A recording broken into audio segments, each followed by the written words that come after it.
Alright, so today I wanted to share with you how I am able to germinate almost 100% seed rate every time. And how I do that is I took an old 10-gallon fish tank that I found in my attic.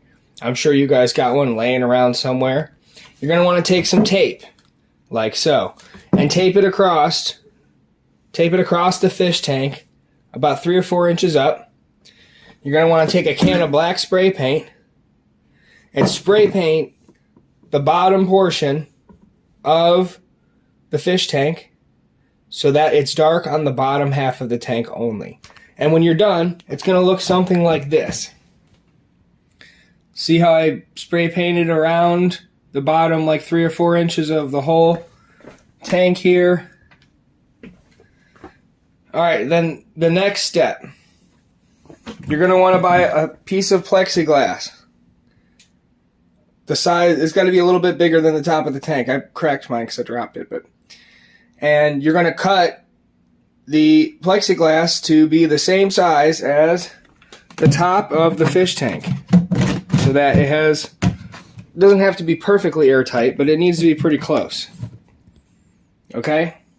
And then you very carefully drill a couple holes into the top and take a scrap piece of your plexiglass and drill a hole in that and make a rotating piece of all I did was put a bolt in there with a nut and then just made this so it rotates so that I can get more or less air.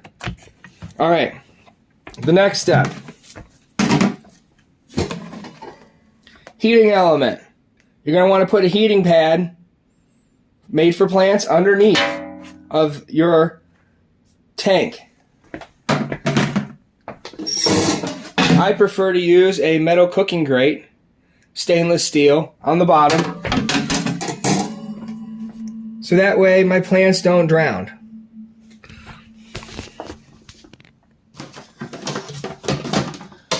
This is called the greenhouse gas effect, and what you're going to do is get some rock wool, not dirt. Dirt is going to mold. Any kind of soil will mold.